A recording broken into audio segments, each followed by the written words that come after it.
Telugu Desam party అధికారంలోకి వచ్చిన 35 రోజుల్లోనే గత 5 సంవత్సరాల్లో జరిగిన దోపిడీ విషయంలో సరైన ప్రణాళికతో మేము ముందుకెళ్తున్నాం.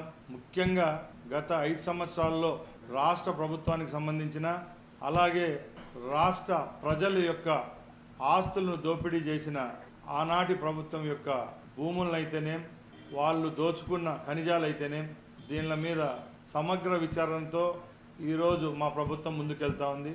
దాంట్లో ముఖ్యంగా నిన్న మా ముఖ్యమంత్రి వర్యులు రాష్ట్రంలో ఉన్న భూములపై శ్వేతపత్రం రిలీజ్ చేయడం జరిగింది. దాంట్లో కొన్ని నిజాలు మీ దృష్టికి తీసుకోబోదలిచాం. ముఖ్యంగా గత 5 సంవత్సరాల్లో ఆంధ్ర రాష్ట్రంలో సుమారు 1,75,000 ఎకరాల భూమిని వైసీపీ పార్టీ నాయకులైతేనేం కార్యకర్తలైతేనేం కాజేయడం జరిగింది. దానిలో ప్రభుత్వం భూములు ఉన్నాయి, మఠాలకు సంబంధించిన భూములు, దేవాలయాలకు సంబంధించిన భూములు, అలాగే ప్రజలకు సంబంధించిన భూములు ఉన్నాయి. దీనిలో విలువ అక్షరాల 35,000 కోట్ల రూపాయలు అంటే మీరు అర్థం చేసుకోవాలా. ఆ రోజు ఆర్థిక వనరులు సమకూర్చుకునే దానికి ఆనాటి ముఖ్యమంత్రి జగన్మోహన్ రెడ్డి ఆయన మంత్రివర్గంలో ఉన్న కొందరు బడా నాయకులు ప్రభుత్వం యొక్క భూములను వాళ్ళ పేర్లతో రిజిస్టర్ చేసుకోవడం జరగడం, అలాగే గవర్నమెంటు అలాగే మాన్యాలకు సంబంధించిన భూములను ఆన్లైన్లలో చేసుకోవడం, డీకేటీ భూములను కూడా కాజేయడం, మానవాళికే చేటైన వంకపరం పోగులు, నాలాలు, చెరువులు ఇవన్నీ కబ్జా చేసిన ఘనత ఆ ప్రభుత్వానికే దక్కింది. ఎక్కువ ఈ కార్యక్రమాలు చేపట్టింది ఎమ్మెల్యేలు, మంత్రులుగా చలామైన వాళ్ళే. మేము ఈ 35 రోజుల్లో మా అధికారుల ద్వారా సమీక్షలు నిర్వహించి ల్యాండ్లలోకి వెళ్ళి ఎవరెవరు ఆధీనంలో ఉన్నాయని చూస్తే అక్కడ విస్తరపోయే నిజాలు బయటకు వచ్చాయి.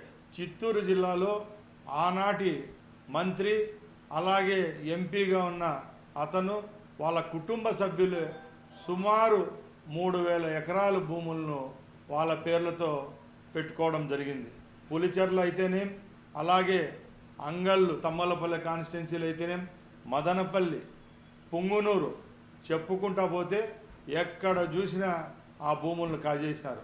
తిరుపతి విషయానికి వస్తే ఎప్పుడు నుంచో మఠాల్లో ఆధీనమైన ఉన్న భూముల్ని కూడా కాజేయడం జరిగింది.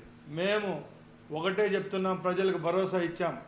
ఎప్పుడైతే తెలుగుదేశం పార్టీ ప్రభుత్వం ఏర్పాటు అవుతుందో తప్పకుండా విచారించి ఆ భూములన్నీ ప్రభుత్వానికి అప్పచెప్తామని చెప్పాం.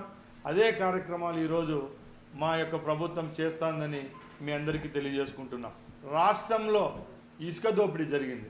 ఆ దోపిడీ కూడా పక్కల రాష్ట్రాలైన తమిళనాడు, కర్ణాటకకు రోజు వందలాదిగా వేలాదిగా టిప్పర్లలో తరలించి లక్షలాది రూపాయలు గడించినారు.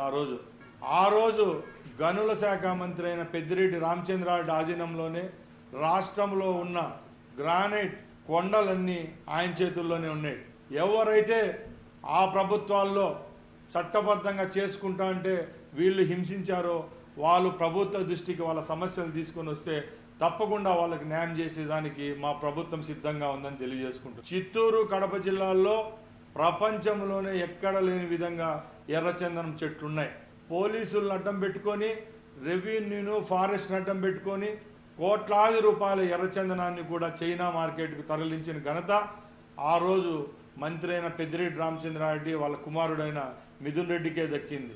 ఎవరైతే అక్రమంగా భూదోపిడీలు, ఖనిజాలు, ఇసుక దోపిడీ చేశారో వాళ్ళందరినీ రాబోయే కాలంలో కటకటాలు పాలు చేసే విధంగా న్యాయపరంగా, చట్టపరంగా చర్యలు తీసుకునే దానికి రాష్ట్ర ప్రభుత్వం సిద్ధంగా ఉందని తెలియజేసుకుంటున్నా.